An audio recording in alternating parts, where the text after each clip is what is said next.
From the crossroads of the Ozarks, it's PID Radio. Welcome. I'm Derek Gilbert. That makes me Sharon Gilbert, and that means you are in the barn. The dogs are in the house. And that's code. And the angels have the phone box. Oh, thank you. The phone box is right over there. Yeah. Oh, well. You got the Doctor Who that is right. bookends over there. Who was that? I can't remember where we got those. May have been Nicole. Forgive me if you sent them to us. But many of you, because you know that we're Whovians, old world Whovians. That's right. None yes, of before this the new Who stuff. New Who? No. New Who, boo-hoo. Yeah. Well, thank you for joining us. If you haven't already, please take a moment and download our free app, which brings all of our content right into your device, whether it's phone, tablet, iOS, Android, Amazon, Kindle Fire. Don't you want to carry us around with you? Don't you want us sitting there bugging you, watching your every move? Sending you notifications when we load something new. We actually don't do that very often. But if you do want to know when Derek uploads a new video, that's how you do it, and that's where you watch it, because I'm telling you, if we make it through the year without somebody we know, including ourselves, being asked to vacate the building when it comes to social media. Mm-hmm. Yeah, that happened again to Skywatch TV. Mm-hmm. So guarantee we don't get canceled by downloading our app. You'll find it at gilberthouse.org/app or pidradio.com/app, either place. And a shout out to Subsplash. That's the company that created the app, that maintain the app. They host all of the videos and the audios, and that way we won't be canceled from our app. And they are constantly working to improve it as well. They are rolling out an Amazon Fire TV version of the app, so that should be available soon. As soon as that's out, we will let you know, because we've got Fire TVs here and Fire Sticks, and find the interface more user-friendly than Roku. I mean, Roku is not bad, but Amazon Fire TV, the interface is a little bit better. And the thing is, you can download a Roku app on the Fire TV. Yeah. So you can get your Roku, or you can put a Roku stick on the side. I mean, you can have your cake and eat it too. Exactly. But make sure we're on all of those, because we got apps for Roku and Apple TV already. You know, I had cake the other day. I know. I know you did. Yeah. Woo, it was good. We'll tell you more about that in a minute. Yeah. Well, plenty to talk about on this week's PID Radio, as we are recording this on the morning of Saturday, March 23rd of 2024. Late last night, Russia time, early this morning, Russia time, they were dealing with a horrific terror attack in Moscow. Yeah, how many? I mean, we're talking hundreds wounded and over 100. I think it was 133 dead at last count. That was the report, and it's always interesting to me. I hate to, always wear the foil hat, but when you see something like that, why don't they use a round number? More than 130, more than 30. Well, I know. What's going on there is, you may think, well, why don't they know? It's because there were incendiary devices used as well as weapons. Right. And these incendiary devices set the building on fire. It was quite a conflagration. It was. So there were, I think I read that there was an accelerant that was used. Mm-hmm. And so if you think about gas fires, this is essentially what happened there. So they're still in the rubble.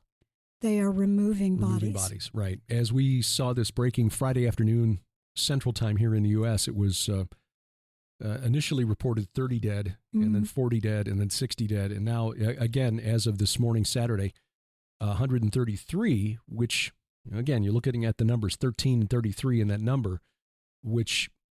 I'll say again, it may just be the number that was reported. It may be the actual number. It's just, we see those numbers repeated often in many stories, and we just, okay, interesting. They are repeated a lot. Yeah, you're right. Higher than statistically probable, but we'll set that aside, because what's really going on here is how this is going to impact the world. Now, ISIS, or a branch of ISIS called ISIS-K, Islamic State-Khorasan, which is named after an old term for a region in the eastern part of what used to be the area controlled by by Islamists. That would be Turkmenistan, Iran, Afghanistan. ISIS-K took responsibility. This was released through the official Telegram channel, or a Telegram channel at least linked to the Islamic State, called Amok. Why that name? That is the name of the valley near the city of Antakya in Turkey, or Turkey. That is ancient Antioch. The Amuk Valley was, according to the hadiths, which are the sayings that Muhammad purportedly shared with his companions, and then recorded after Muhammad's death. So these are not in the Quran, but according to the hadiths, the Amuk Valley is where the Mahdi will appear and lead Islam to victorious global jihad. What's interesting about ISIS-K is that they have a branch in Pakistan. Yeah, the Islamic State was more or less eradicated in Syria, or at least the short-lived caliphate that they set up around the city of Raqqa, which I find interesting because that location is near the ancient city of Tutul on the Euphrates River, near where the Balik River splits off and enters the river from the north. That was one of the centers of the cult of Dagon. Now, those of us who've read the Bible think that Dagon was exclusively a Philistine deity. That is not true. He was worshipped throughout the ancient Near East under various names, but Tutul was one of his cult centers. And in my book, The Second Coming of Saturn, I showed that we think this is Shemyaza, the leader of that Watchers Rebellion in Genesis 6, and the destroyer, Apollyon Abaddon. He is a god of the underworld, a god of death. His epithet, his nickname in the texts that have been found at Tutul is Lord of the Corpse, Belpagre, or Lord of the Corpse Offering, or perhaps Lord of Human Sacrifice. So he is he is a very dark entity, and it's interesting that the Islamic State set up their caliphate at a site that was associated with that entity. Well, I just want to report that as of a couple of minutes ago, the count is now 143 dead. And sadly, that number will probably go up. The question is, we're told, and again, these facts seem to be changing with the time, early last night, or late last night, sorry, when we were watching these stories unfold, and again this morning, there were reports that the U.S. intelligence community shared intel with American citizens in the Moscow region, but at least in Russia, but also, allegedly, shared that intel with the FSB, the intelligence services from Russia, that something might happen, and U.S. citizens were told to stay away from large crowds and even concerts. Yeah, that information was put out on social media, or were shared through the U.S. Embassy in Moscow 2 weeks ago. 2 weeks ago. The FSB has responded. That's the former KGB. The FSB says, no, they didn't tell us anything. I know. So this morning, our time, President Putin gave a speech in which he implied that Ukraine was somehow involved because supposedly the perpetrators got into a car, maybe multiple cars, because there are as many as 11 of them, and made it through the police checks out of Moscow, made it to the border with Ukraine, and were stopped. Stopped at the border. Stopped or observed. They were trying to get into Ukraine now. How did they make it? And it was in a miraculously short amount of time. Questions about this have been raised right from the get-go, where it's been floated. And bear in mind, we're in the middle of an information war as much as a spiritual war, where it was suggested that perhaps this was a false flag that the Russians have put forward. People have pointed to the apartment bombing early in Putin's tenure that were blamed on Chechens that he then used to escalate the war against the independents, those who were fighting for independence in Chechnya.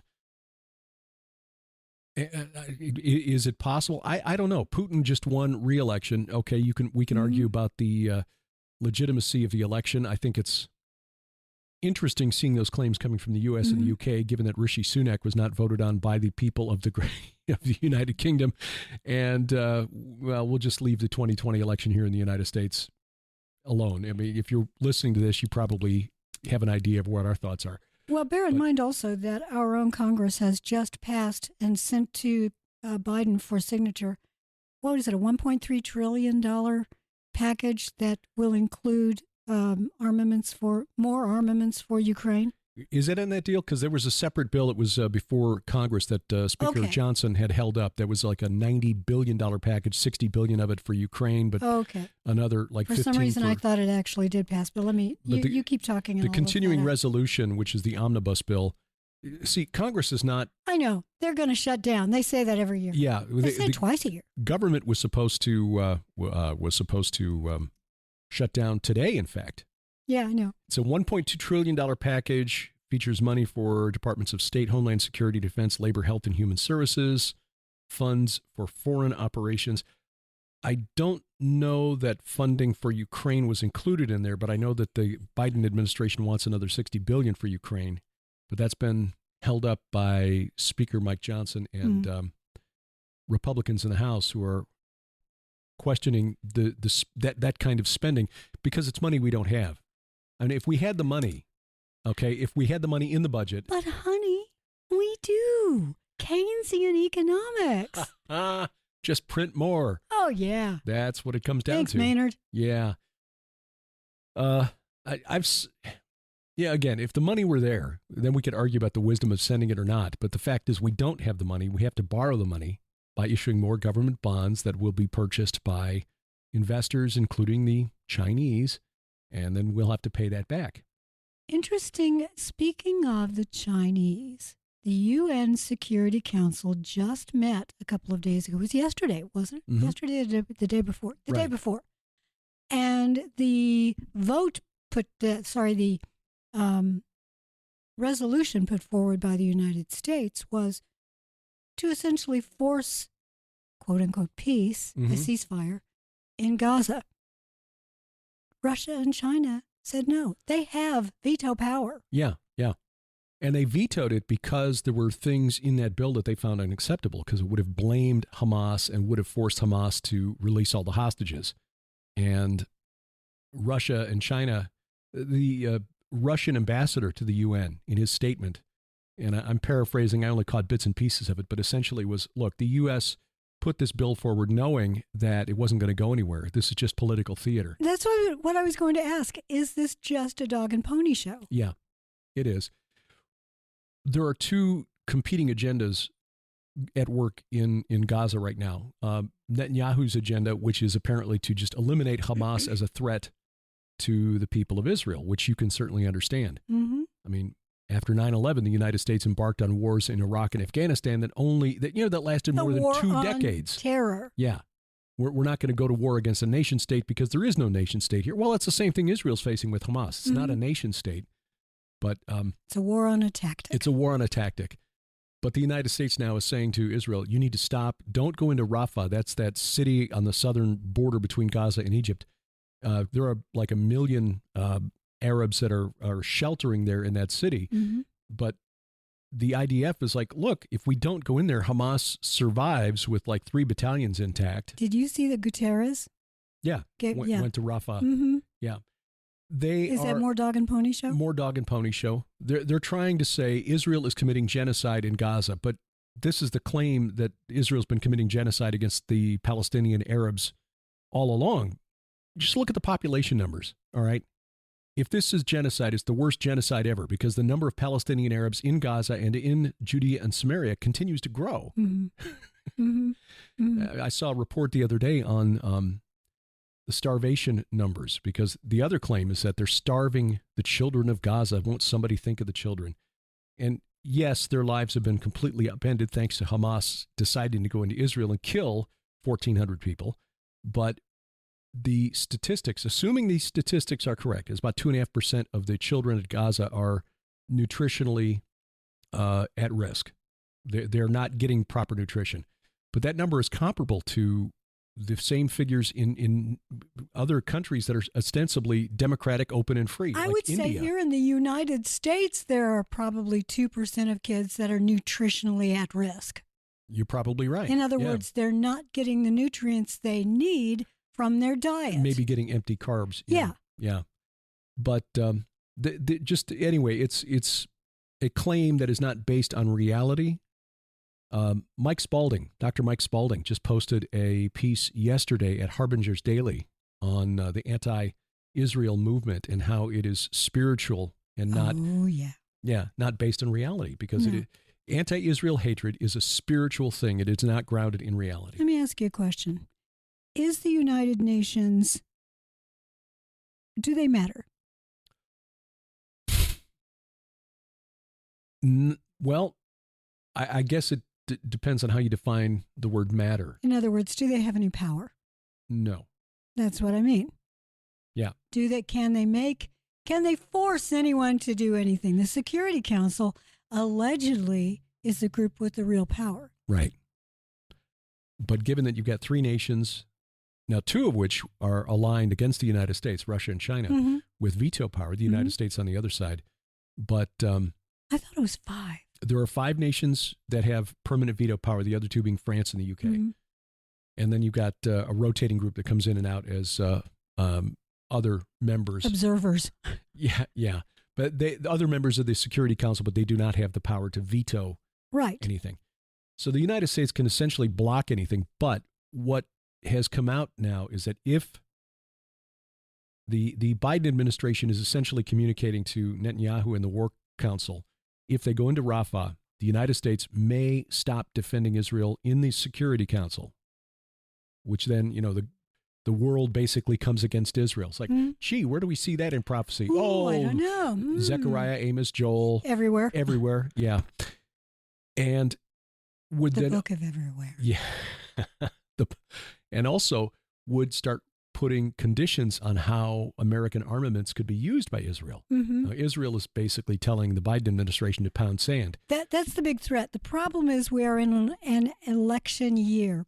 That's what I was getting at. And we don't know what's going to happen next year. Right. Competing agendas. Netanyahu's agenda, as I said, eliminate Hamas. Biden's agenda, get reelected. Yeah. And he's looking at the demographics and the polls. And the polls are showing that Latinos are swinging Republican, that Trump, the nominee, presumptive nominee for the Republican Party, is doing much better among African Americans, especially men, than in previous election cycles, which is bad news. It's really scaring Democrats. So Biden is trying to shore up his base in a swing state like Michigan, where the Islamic vote could be critical, by coming out and saying, okay, enough is enough in Gaza. You better stop, or we're not going to give you any more bullets or whatever. Let me ask you another question. With regards to the Moscow attack, the fact that our intelligence community would make the statement that, hey, we told you 2 weeks ago that this was something was being planned, and Russia's saying, no, you didn't. Yeah. What does that mean? Because it could mean really bad things.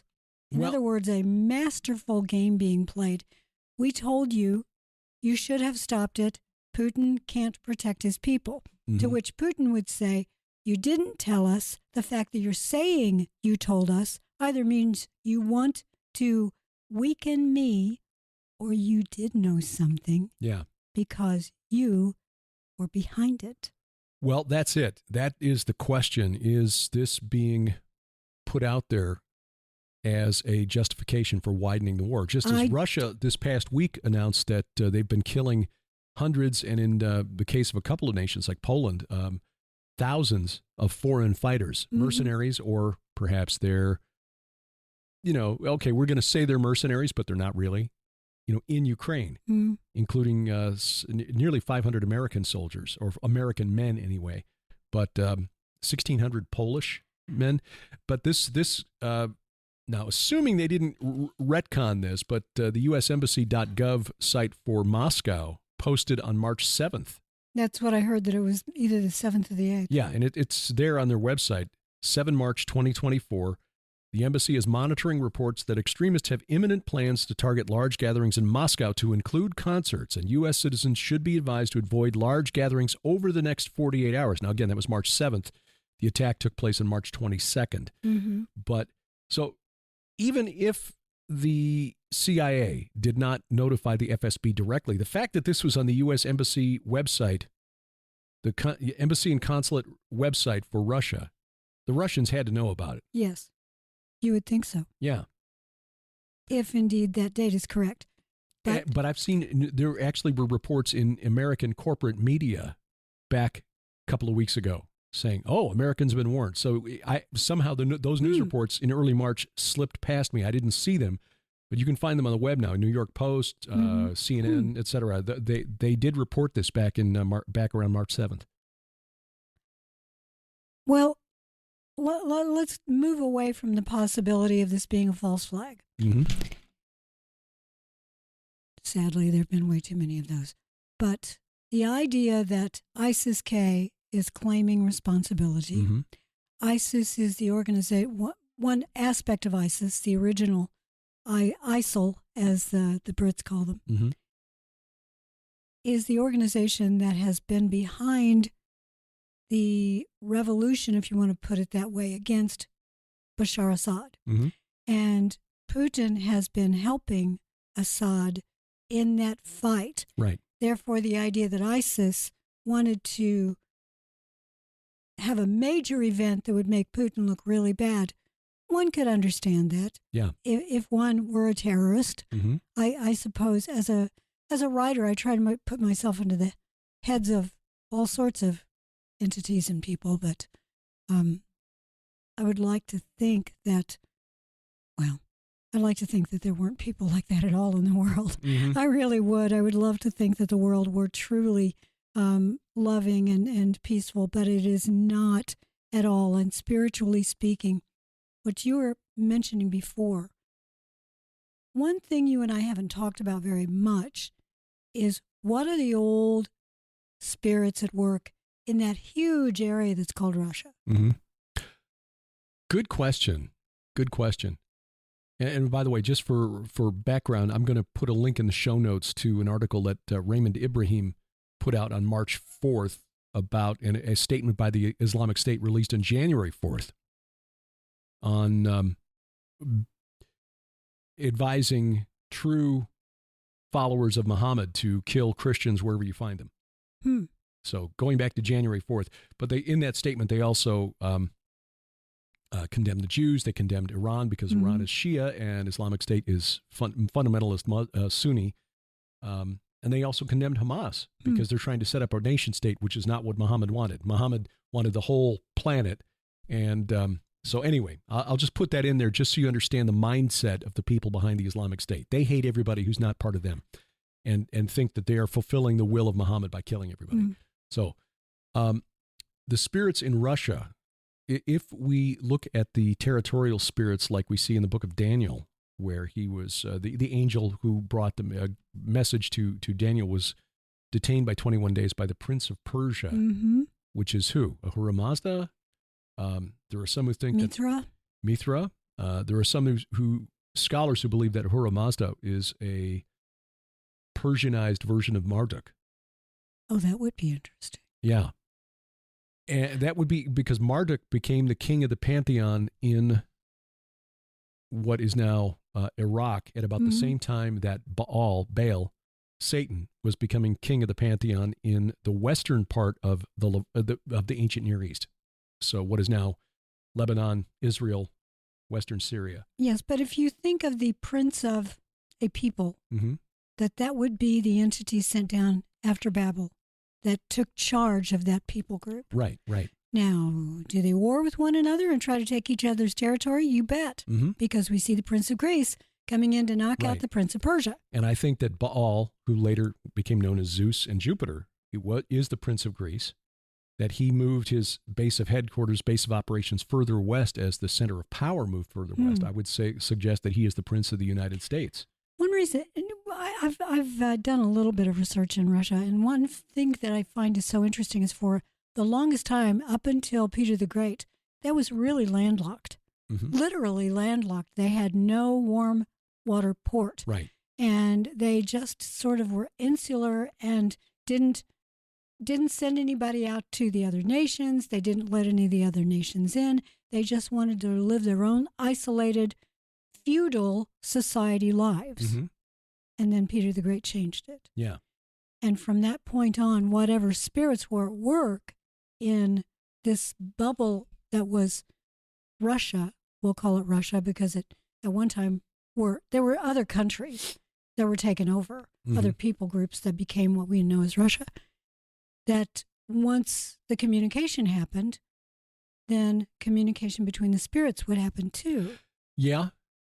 And the people that we call the Russians today descend from the Kievan Rus, who were the Varangians, who were Vikings, basically, who came down from what is now Sweden. Yeah. They came down, they were trading with the Muslims relatively early on. In fact, there are some scholars who believe that the whole phenomenon of the Vikings was fueled by by the demand from the Muslim world for slaves. So Europeans became the product that the Vikings were transporting and selling to Muslims. Slavery is not based only on your skin color. It is not. No. Can we take you? Can we steal you? Are you useful? Yeah. And a lot of the young, beautiful women, especially the blonde women, were coveted. Yes, they were. I wrote about that in Bad Moon Rising and citing research of scholars. There's a professor at, I know they call it the Ohio State University, who wrote a book on this. Yeah, I know. They make a big deal of it. It's, Ohio State. No, it's the Ohio State University. Okay, go Buckeyes. Is there another one? Well, so Ohio University, I guess, but the Bobcats, not in the same league as the Buckeyes. He wrote a book on this and found that between the time of Henry VIII and George III, so about 1520 to about 1780, 1530 to 1780, 250-year period, there was something like, what was it? 1 million Europeans who were hauled off. Yeah, it was 1 million Europeans who You don't often see that portrayed in movies. No, enslaved by Muslims, and many of them, there was a Muslim enclave on a small island off the coast of Cornwall, southwest coast of Cornwall, in the 1680s. Wow. So, and that was about the time that Jan Sobieski saved Vienna from the Ottoman Turks. But this is a very long, very old war. Who did the Kievan Rus worship before Vladimir the Great, who is the one, he's the Great because he converted to Christianity and forced his kingdom based in Kiev to convert? Well, I'm going to assume that it was some variation of Thor. The Norse pantheon, Odin and Thor and those. Probably right. And I would suggest that Odin is just another cognate for Kronos, Saturn, Shemiyaza, the destroyer. Let's take a break, and when we come back, we're going to answer one of your questions, and we'll also talk a little bit about Israel and more. Yes, straight ahead on PID Radio.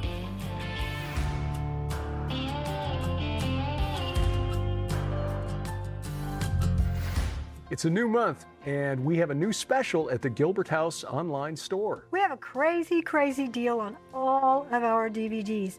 They are, regardless of the retail price, they are 75% off. We keep hearing from the kids these days that everything is going to streaming video, that DVDs are old school. Oh, not for us. No, we are old school. And besides, we don't trust the internet will always be there. So take advantage of this special offer. Everything from our travel-ogumentaries. Basically follow us as we go through the Holy Land and show you the important sites at ground zero on this supernatural war, plus video teachings, presentations, and much, much more. You know, with 75% off savings on all the DVDs, as many as you want to get, you've got the money that you saved to go out and buy a DVD player. That's it. Take advantage of it now online only at the Gilbert House store, gilberthouse.org/store. And thank you for your prayers and support.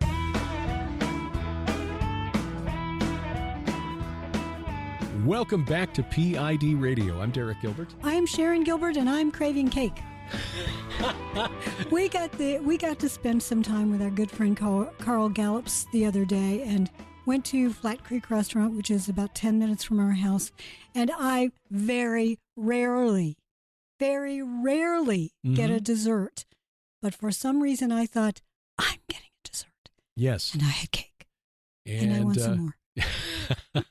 Carl comes to town and everything just goes right out the window. Everything just goes crazy. That's how it is when Carl Gallups is around. Well, when you've got something sweet, you need some good coffee to wash it down to balance it out. No, it's you good can segue. Find it at the Gilbert House store, gilberthouse.org/store. Right there on the front page, you'll find links to the 3 blends, soon to be 4, offered through our partners at Kevlar Joe's Coffee. Nick Fisher at Kevlar Joe's has developed 3 blends that you will really enjoy. We've tried them all and we love them. We love all absolutely. 3 of them. You can get it ground or in whole bean. I like the whole bean. Yeah, we grind our own, and I say we, and by we I mean Sharon. And that is just absolutely delicious. There are 2 medium roasts. One is the flavored cookies and cream blend called Amazing Grace. I love that. It's just a hint, and it's just exactly right for me. There's a very smooth Sumatran blend that we call Snarling Dachshund in honor of the late Sam T. Dachshund. That is a wonderful, Sumatran beans are amazing. They are so good. And then the dark roast, Derek's Bunker Buster for a view from the bunker, inspired by a view from the bunker. That's our favorite because we like that dark roast Colombian. But you can choose your favorite and go to the links to the website, gilberthouse.org/store, take you right to Kevlar Joe's, and you can order direct from them. And while you're there, through the end of this month, through March the 31st, you'll be able to get 75% off any and all of our DVDs. Crazy. Yep, that through the end of the month. And then we've got a special on our books coming in April. I know, April and May. So you want to go to the store every once in a while, see what's going on. We are going to go back to Israel. It is the Solidarity Tour, and we're only taking about 20 people. We need to know sometime very soon, just so Aaron can reserve the rooms, whether or not you want to go. Yes. So you find out more at gilberthouse.org/travel. The itinerary is there for the Solidarity Mission, which I just happen to have right here. I see that. Rush Limbaugh used to do that whenever he had something he wanted to announce. He'd just take a piece of paper, just holding here in my sweaty hands.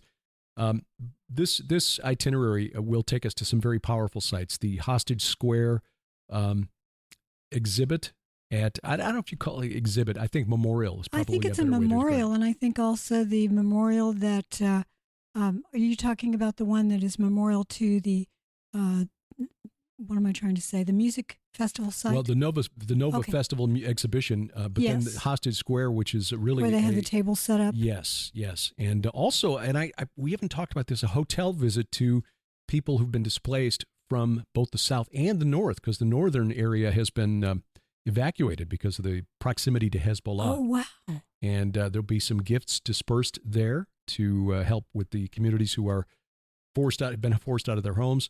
We'll go down to the south in the Negev. We'll go to visit Sderot, Re'im, Nir Oz, which are all communities that were attacked on October 7th, have a barbecue with IDF soldiers. We'll, on Friday, May 10th, going to Gush Etzion. Oh, that is such a powerful place. Oh, my goodness. And I'll tell you what, we're seeing a repeat of the kinds of activities and geopolitical wranglings that were taking place in 1948. So, yes, Gush Etzion. You want to go there. Absolutely.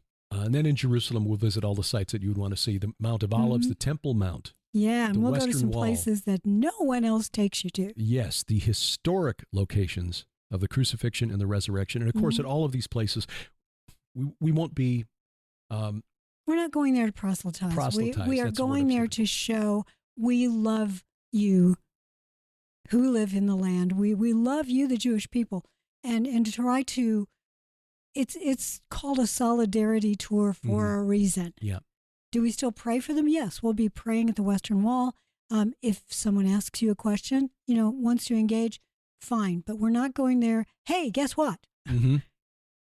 Yeah. We understand that nobody gets a special dispensation. No one comes to the Father except through Jesus Christ. Exactly. But we know a day is coming when they will look on him whom they have pierced and mourn. And our job is to show first and foremost love. Amen. Amen. So you can find out more at our website, gilberthouse.org/travel.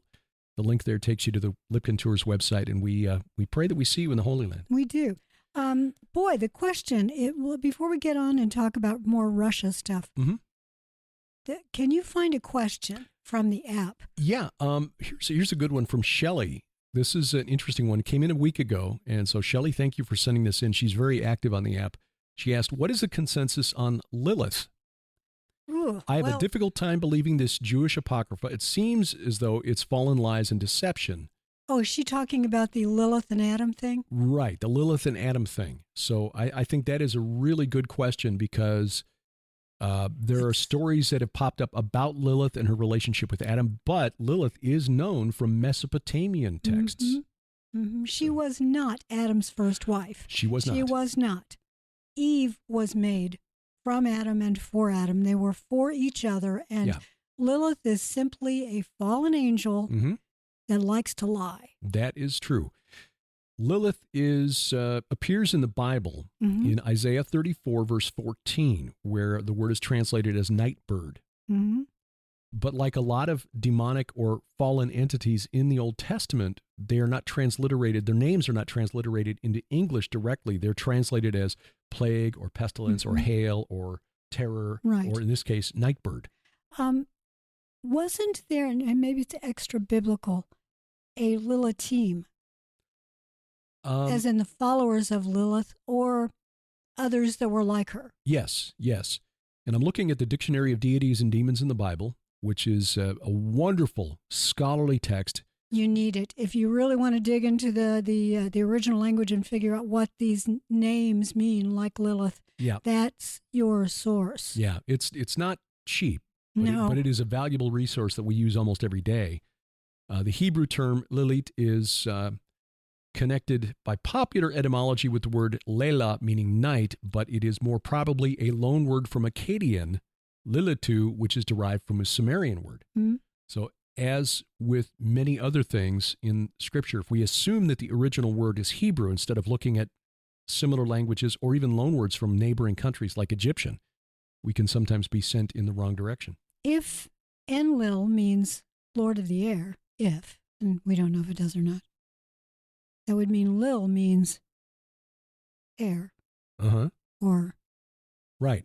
That's what it does mean. Yeah, which is where you get nightbird. Right. But the scholars who had assumed for many, many years, the scholarly community, the consensus was that Enlil, Lord Wind or Lord Ether, it is now becoming the majority opinion that it actually is the Akkadian Elil was the original, and that's Il-Ilu, meaning God of gods. Which is why I mentioned what I did. I wonder if Lilith is somehow associated with Enlil. Oh, interesting.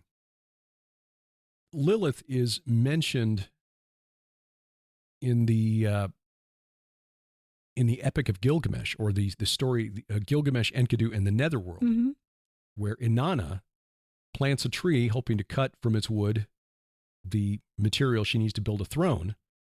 But as the tree grows and snake makes its nest in its roots, and the evil bird Anzu settles in the top, and in the trunk the demon Lilith makes her lair in the trunk. So this is from the term Lil. You're right. It is connected to the winds, sort of like Pazuzu was a demon of the desert winds. You know, it's really interesting, that story in the Gilgamesh epic, because it reminds me of the Isis-Osiris epic, where Osiris has been tricked into a coffin. Yeah. The coffin goes into the river takes it away. It ends up being caught in a tree, and the tree cut down. That's how she ends up finding him. Right. But not the 14th part. And interestingly, that tree was at Byblos in Lebanon. Yeah. Yeah. A lot of interconnection between the Amorite world, the Aegean, and the Egyptians. Yes, so that's a really brilliant question. Thank you for asking that.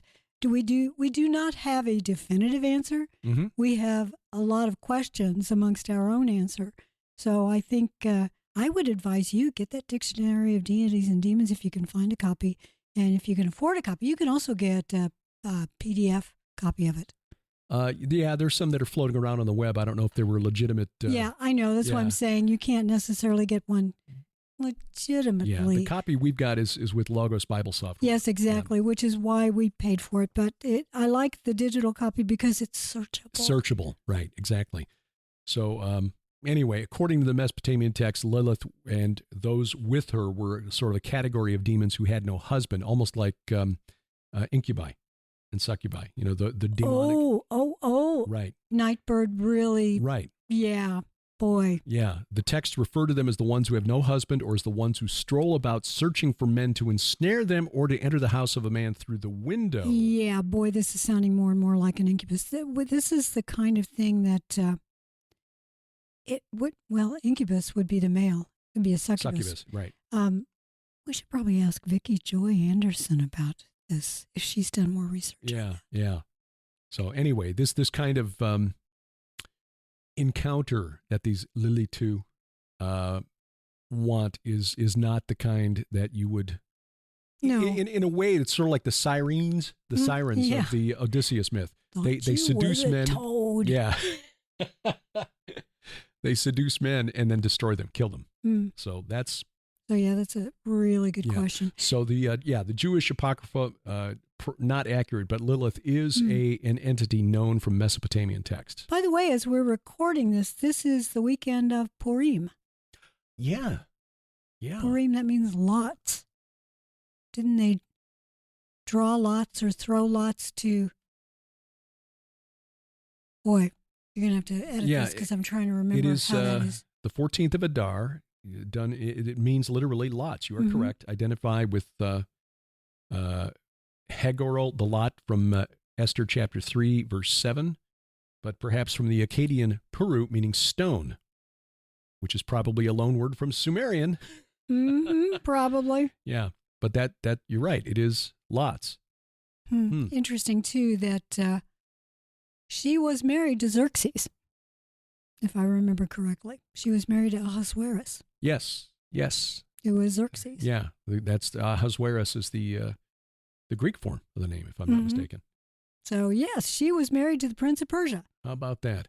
Or the human version, who was probably, even today, I don't know how much of it goes on, but there was a time when if you became king, you were essentially married to a goddess, or you were sort of the human version of the god. And therefore you had to worship him. So he would have worshipped the Prince of Persia. Yeah, and you had that ritual, the sacred marriage, where you had to consummate. Yeah, and if you don't please the goddess, well, guess you're not king anymore. Yeah. Well, no pressure. No pressure at all. Hey, get in there. But Russia, that is an ongoing story. Another story that has nothing to do with Russia whatsoever, but is really weird.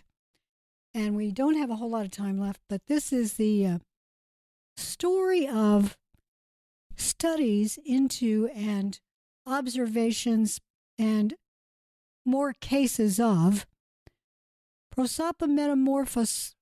I thought you were going there. Metamorphopsia. Yeah. Or just prosopometamorphopsia. I cannot say that again. You're a better person. We just call PMO. PMO. That's what the official not PMS. This is PMO. PMO. Yeah. And it's where you do not see correctly. In that, if I were looking at Derek, I wouldn't recognize him as a human face, a human being. Yeah. I would see a distortion of his features. Now that there are some neurological diseases where you cannot even recognize faces.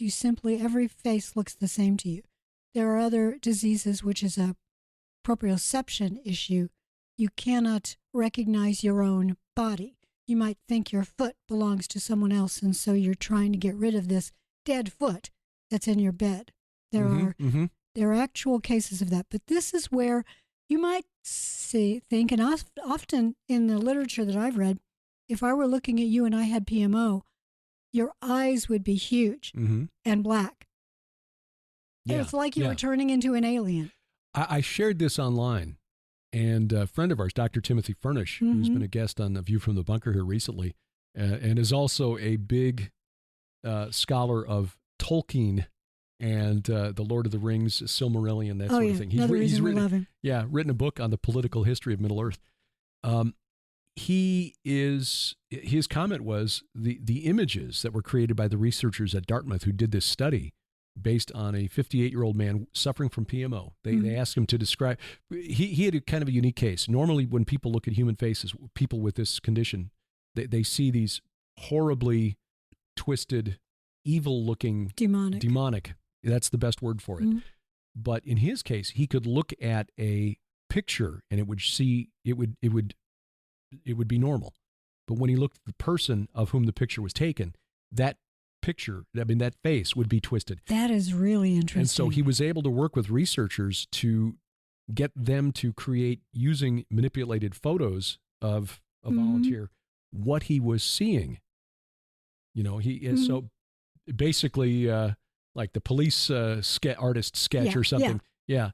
And so anyway, I shared this article from the Daily Mail, and Tim's response was, "They're orcs." And you're right. Can you say that? Well, I know it is kind of bigoted, but he's not wrong. I mean, the images, the eyes are much wider and black. The mouth stretches almost, from jawbone to jawbone. And the ears are now elongated and pointed, like elf ears almost. Demonic. Or demonic. They do look like demonic faces. So the question is this: what if people with PMO are seeing what's really there? Now, I don't know. You don't need a pair of glasses to see it, but there are many who believe that, and I personally do believe that entities that we can't see that are part of the unseen realm, fallen angels, demons, can take on forms that we would be able to perceive, so they could look like a human being, or they could look like a not human being, or they could look like a monster. Now, not having read the study from the researchers at Dartmouth, I don't know how many cases they analyzed. Well, the paper in front of me, they reviewed 83 cases. 83 cases.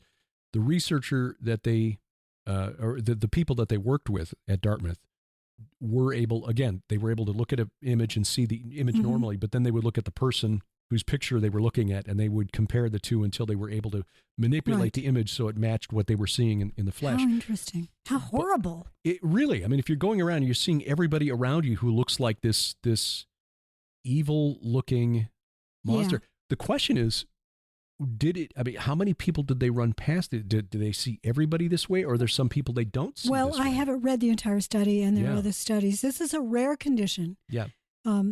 There may well be a neurological, cause for this. So jumping to they're seeing demons, possible, but not the only answer. Right.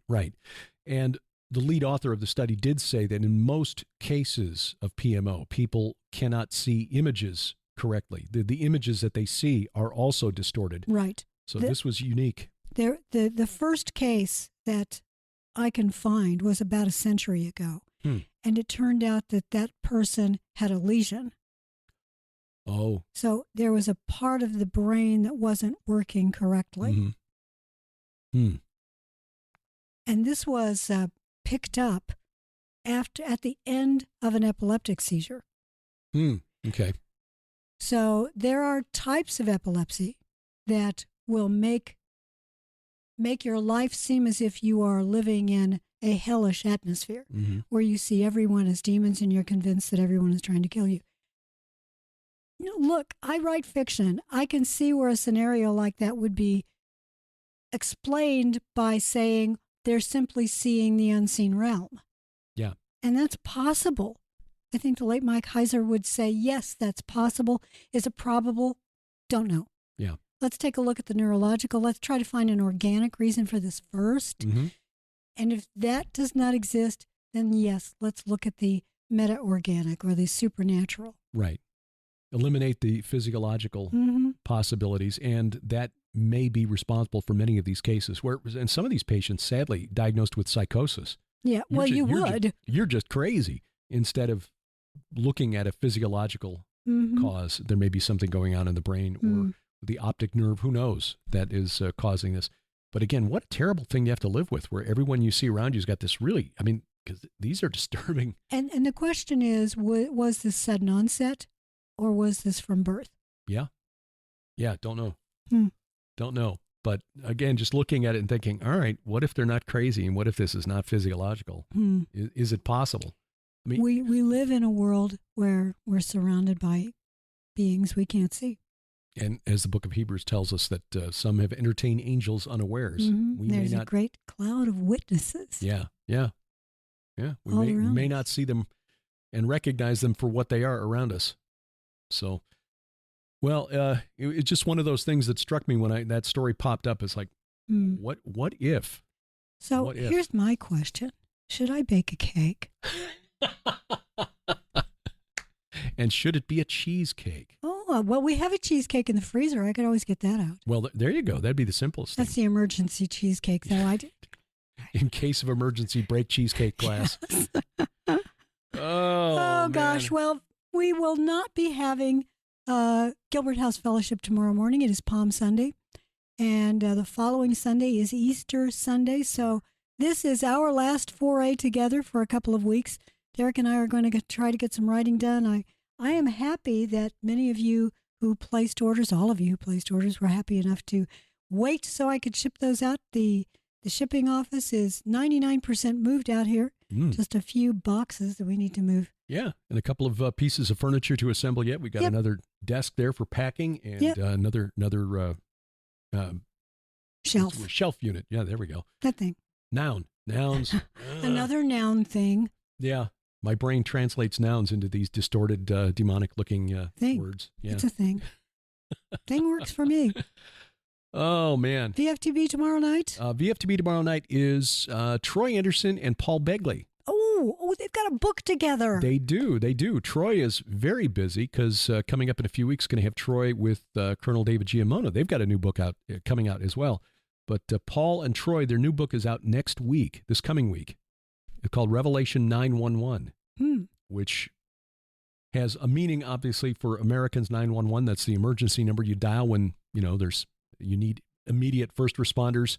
But also Revelation 9:11 is the verse where the abyss opens up and the king, over those in the bottomless pit, the angel of the bottomless pit, Apollyon, Abaddon, emerges with his horde of demonic, fallen angel followers. So that was a very interesting discussion. Boy, howdy. Talk about Agenda 2030, the Great Reset, the upcoming total eclipse, April 8th. Yeah, you and I are going to be down in Dallas for that. And Paul will be there as well. Yeah, I know, isn't he? Paul and Heidi Begley. I have missed them. I love them so much. Yeah. Got to get him to sing. Yeah. Oh, man. He is a wonderful, wonderful singer. He really is. And this is his first book. Troy partnered with him in bringing the book to fruition. It's been 2 years in the making. So that'll be tomorrow night's View from the Bunker. Wonderful.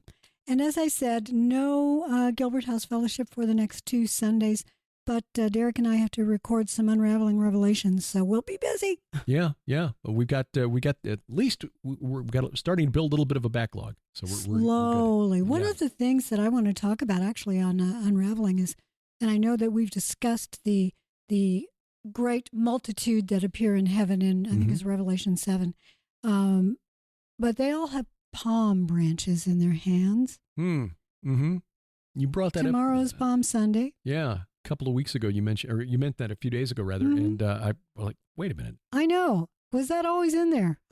We kind of skipped right over that. I know. We talked about. Yeah, so we'll probably touch on that in Unraveling Revelation. And those of you who enjoy Gilbert House and all the other things, thank you. Yes. I'm glad I got the backlog edited for the upcoming Unravelings, because the next program we're going to talk about head shaping. Oh, yeah. Head shaping in the ancient world. We did promise that, didn't we? Yeah. Wrote about that in The Great Inception. So I'll be bringing that research back out. Yeah. Not something a lot of scholars want to talk about, but the fact is that it appears to have been universal in the possibly pre-flood era, but certainly in the pre-literate area, before the invention of writing around 3100 BC, in what they called the Ubaid culture and the pre-Ubaid cultures, Natufian and Halaf. Those cultures, basically going back to about 10,000 BC, everybody in the ancient biblical lands appear to have been trying to shape their heads to look like cones. You have to wonder what they're emulating. So we will talk more about that on Unraveling Revelation. And if you're interested in that, that's one of the many programs you can get on the app. Absolutely. Absolutely. So have a blessed weekend. Thank you for listening. And until next time, I'm Derek Gilbert. I'm Sharon Gilbert. Bye-bye, everybody. PID Radio is produced by Gilbert House and released under Creative Commons Attribution Non-Commercial No Derivatives 4.0 International License. Follow us online, Twitter @PID Radio, or the PID Radio page at Facebook. Join us each week for our online Bible study, the Gilbert House Fellowship, online at gilberthouse.org.